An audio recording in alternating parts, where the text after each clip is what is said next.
Es incomprensible hoy una Olimpiada o un Mundial, estos mega eventos, sin asociarlo a una estrategia política. Incluso muchos dijeron que esto era como una gran cortina de humo a la crisis política institucional brasilera.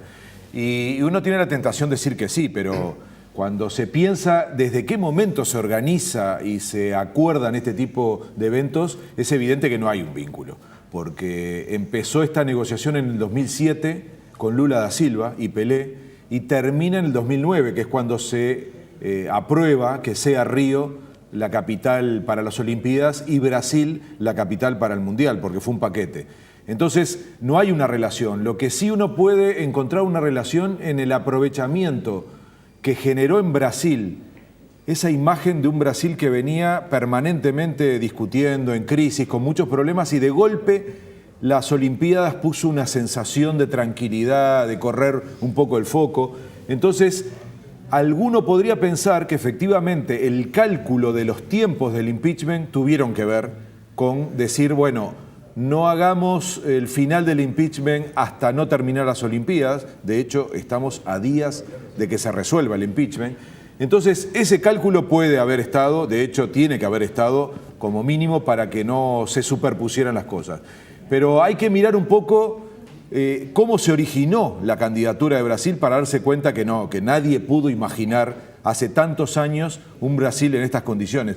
Porque si alguien lo hubiera imaginado, no hubiera tenido Brasil las Olimpiadas ni el Mundial. Y aquí aparece una relación directa.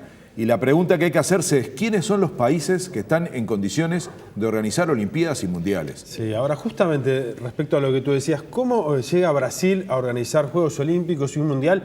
¿Cómo se lo permiten los países centrales, que son los que en definitiva políticamente toman las decisiones y juzgan si los países están capacitados o no? Exacto. Este es un juego de grandes potencias. No hay forma de que haya un país que organice, sobre todo las Olimpiadas, con el Mundial puede haber algún matiz, que no sea una gran potencia. Es un juego de grandes. Y de alguna manera es como ganarse la medalla de superpotencia. Y el sueño brasilero, y hay que entenderlo, en estos días se supone que se iba a concretar el sueño brasilero.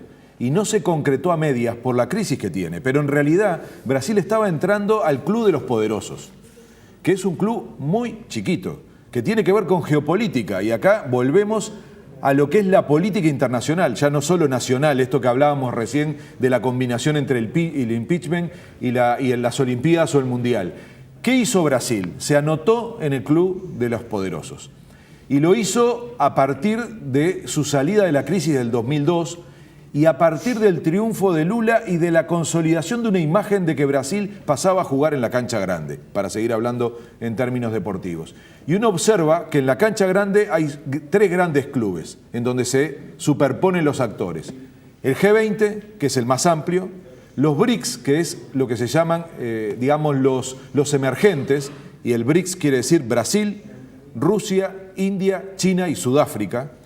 Y lo hemos hablado en este programa, el Consejo de Seguridad de Naciones Unidas, particularmente los 5 socios permanentes o miembros permanentes. Allí se repiten todos los nombres: Alemania, Estados Unidos, Francia, Inglaterra, Japón, Canadá, Australia, España, Argentina, Canadá, China, Rusia, Brasil, Sudáfrica, India, y empiezan a repetirse. Entonces, si uno mira... Permitime, ahora que diste la lista, una breve interrupción. Si mirás el medallero olímpico, esos, con alguna excepción, son los países que más medallas ganan. Todo tiene que ver con todo. Y entonces, lo que estamos dándonos cuenta es que en 200 y pico de países en el mundo, aquí está el club de los poderosos. Brasil, a partir de su iniciativa, que ya la venía construyendo en el plano económico, pretende mostrarse en el mundo, y lo decía el informe, como capaz de organizar una Olimpiada y un Mundial. Y repito, esto es un paquete, porque además es imposible a esta altura, entre dinero, infraestructura y lobby mundial, que una cosa no esté relacionada a la otra. Todo esto era parte de una estrategia de poner a Brasil en el tope, después de conquistas económicas, de avances, de ubicación geopolítica entrando el G20, creando los BRICS, mostrando que estaba en condiciones de hacer su gran show para adentro y para afuera. Y donde le falló no es para afuera, le falló para adentro. Y esto tiene que ver con el inicio de la crisis en Brasil en el 2012, donde empieza, y el 2013, donde empieza, recordaremos, las movilizaciones populares, las protestas en las calles, que no empezaron siendo contra el gobierno, como lo fueron al final, sino discutiendo los costos del Mundial primero y de las Olimpiadas después, en donde se decía, no puede ser que Brasil, por más que tenga pretensiones de ser un jugador mundial, haga un gasto que no tiene que ver con sus demandas internas sociales.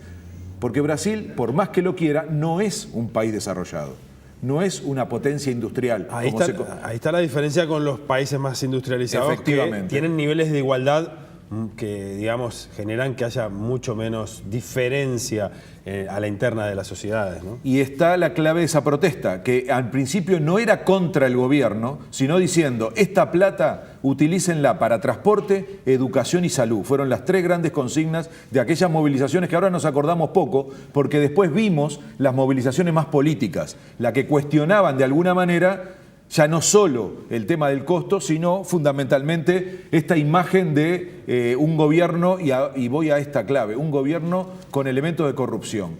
Y aquí viene una cuestión clave. ¿Cuánto se gastó en el Mundial y cuánto se gastó en la Olimpiada? Y para un ciudadano, imaginémonos aquí en Uruguay, nos pasaría algo similar, empezar a comparar los gastos de este tipo de mega eventos, que están muy cuestionados desde el punto de vista de la rentabilidad. Todo el mundo termina diciendo que son negocios desastrosos para los países, no para las empresas. Correcto. Entonces, Mundial... Mucha publicidad, en las grandes marcas están presentes. Duda, sí, hacen grandes negocios, pero la mayor parte de la inversión, en el caso del Mundial fue pública, claro, fueron 13.000 millones de dólares.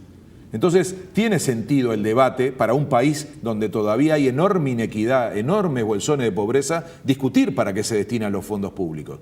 Por supuesto que hubo detrás una gran fundamentación del gobierno, decir que esto terminaba de colocar a Brasil en el mundo. Y eso también es parte de un negocio y parte del crecimiento de un país. Pero lo cierto es que la lógica terminó siendo un gran cuestionamiento, primero social, a la utilización de los recursos, luego la asociación con la corrupción, con el sobrecosto, porque ambas cosas van a duplicar lo que se presupuestó originalmente.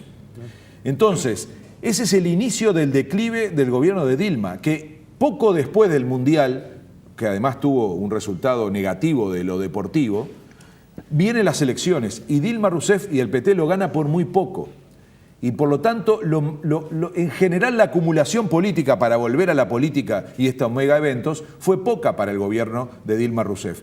Tan así que la elección la gana por muy poco y elementos de la campaña en contra de Dilma fueron precisamente los aspectos vinculados al Mundial y las protestas sociales. Ahí comienza un desgaste que hace que Dilma gane las elecciones por muy poco, que inmediatamente tenga una gran oposición desde el punto de vista político y que continúe una presión social que normalmente estaba a favor del PT en las elecciones, pero que ahí se había volcado ya a una mirada crítica hacia el gobierno de Dilma Rousseff.